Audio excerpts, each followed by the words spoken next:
Les urgences, juste après un poulage, c'est une situation qui peut transformer un des plus beaux moments de l'élevage en une véritable course contre la montre. Aujourd'hui, on va décortiquer un cas clinique qui illustre ça à la perfection, une hémorragie interne où les indices sont vraiment subtils et où chaque décision est cruciale.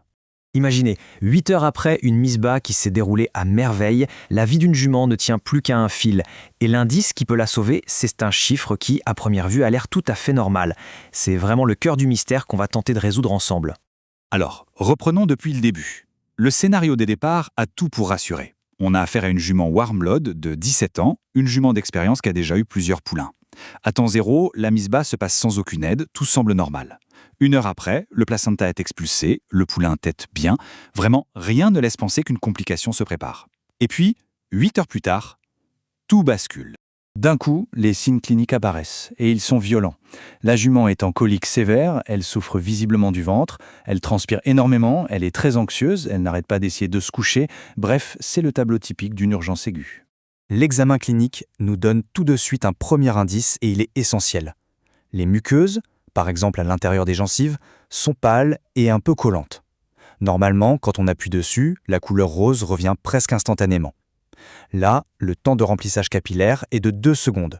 Ça, c'est un signe que la circulation sanguine est en train de ralentir et ça nous met directement sur la piste d'un état de choc.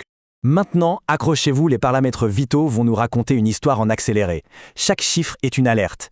D'abord, la température, 37 degrés Celsius. C'est une légère hypothermie. C'est anormal et assez inquiétant dans ce genre de crise.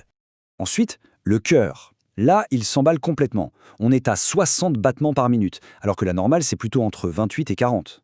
Cette tachycardie, c'est un signal d'alarme majeur. Ça veut dire que le cœur essaie désespérément de compenser un problème très grave. Et pour finir, la respiration, elle aussi, s'accélère, 20 cycles par minute. Le tableau est complet. On a un animal en détresse hémodynamique sévère, son corps est en état d'alerte maximale. Pour comprendre ce qui se passe à l'intérieur, on sort l'échographe. Et là, le diagnostic se précise d'un coup. On voit une quantité modérée de liquide libre dans l'abdomen, un liquide qui tourbillonne un peu quand on bouge la sonde. Ce liquide, il n'a rien à faire là. C'est la signature quasi certaine d'une hémorragie interne. Et c'est précisément ici que se situe le piège diagnostique. D'un côté, on a l'analyse de sang de routine. L'hématocrite, qui est le pourcentage de globules rouges, est à 32%. C'est dans les clous, c'est normal. Ça pourrait nous rassurer à tort. Mais de l'autre côté, on a les marqueurs métaboliques. Et eux, ils racontent une histoire bien différente. Le lactate est à 4,1. Et ça, c'est l'indicateur qui ne ment pas. Il nous dit que les tissus manquent d'oxygène. C'est un signe direct de l'état de choc. Alors, si on met tout bout à bout, on a une jument qui vient de pouliner. Des signes de choc évidents. Du liquide qui tourbillonne dans son ventre et un taux de lactate qui crève le plafond. La question est posée. Quel est le diagnostic le plus probable ? Le diagnostic, c'est une rupture de l'artère utérine, ce qui provoque un hémoabdomène. En d'autres termes, une hémorragie dans la cavité abdominale. C'est une complication assez classique du postpartum, surtout chez les juments un peu plus âgées. Comme on le voit sur ce schéma, l'artère se déchire et le sang se déverse librement dans le ventre. Face à une hémorragie comme ça, le premier réflexe serait de perfuser massivement pour faire remonter la pression artérielle. Mais ici, ce serait une erreur potentiellement fatale. La stratégie est totalement contre-intuitive, on parle de réanimation hypotensive. C'est un peu comme si on essayait de boucher une fuite sur un tuyau. Si on augmente la pression de l'eau à fond, le bouchon va sauter. Et bien là, c'est pareil. Trop de pression sanguine et le caillot qui est en train de se former sur l'artère va être éjecté. Le protocole se déroule donc en 3 temps. D'abord, un support volémique, mais très prudent, avec du sérum salé hypertonique. C'est une solution très concentrée qui va attirer l'eau dans les vaisseaux pour restaurer le volume, mais sans noyer le système. Ensuite, on stabilise le caillot. Pour ça, on utilise de l'acide aminocaproïque, un médicament qui agit un peu comme une colle pour éviter que le caillot ne se dissolve trop vite.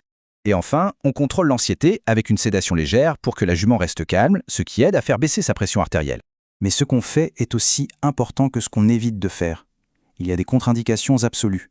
Le moindre stress peut provoquer un pic d'hypertension et faire sauter ce caillot si fragile. Donc règle numéro 1, on ne déplace surtout pas la jument. Le stress du transport peut être fatal. Et règle numéro 2, on ne la sépare pas de son poulain. L'anxiété de la séparation ferait monter en flèche sa fréquence cardiaque et sa pression. Revenons un instant sur notre piège diagnostique. Pourquoi l'hématocrite était-il normal au début ? Ce graphique l'explique parfaitement. Pendant une hémorragie aiguë, le corps a un mécanisme de défense. La rate, qui est un énorme réservoir de sang, se contracte et libère une quantité massive de globules rouges dans la circulation. C'est une compensation qui va masquer la perte de sang réel pendant plusieurs heures, parfois même jusqu'à 24 heures. L'hématocrit qu'on mesure a donc toujours un temps de retard sur la réalité. Et voilà pourquoi une approche conservatrice, sans chirurgie, peut fonctionner. C'est parce que le corps a un super pouvoir incroyable, l'autotransfusion. Le système lymphatique est capable de réabsorber jusqu'à 75% des globules rouges qui ont été perdus dans l'abdomen, et ce, en 72 heures. Autrement dit, si on arrive à stopper l'hémorragie, le corps est capable de se recycler lui-même. Ça rend une chirurgie lourde, souvent inutile, voire même dangereuse. Bon, si on devait résumer ce cas en 4 points clés à retenir, ce serait cela. Premièrement, la stratégie, c'est la réanimation hypotensive. On mise sur les sédatifs et le sérum hypertonique. Deuxièmement, l'environnement fait partie du traitement. Le calme est absolument vital. Pas de transport, pas de séparation. Troisièmement, le suivi doit être intelligent. On se fie à l'évolution clinique, la fréquence cardiaque, le lactate, et surtout pas à l'hématocrit du début. Et quatrièmement, la pharmacologie est là pour nous aider à stabiliser ce fameux caillot. En conclusion, la gestion d'une rupture de l'artère utérine, ça repose sur deux choses. Une reconnaissance très rapide des signes de choc et une approche qu'on pourrait résumer par moins c'est plus. Minimiser le stress et assurer une stabilisation médicale bien réfléchie sauve bien plus de vies qu'une intervention agressive. C'est un rappel puissant que parfois en médecine d'urgence, la meilleure action est l'action la plus calme et la plus mesurée. Une belle leçon qui nous montre que bien comprendre la physiologie, c'est souvent plus efficace que le geste le plus spectaculaire.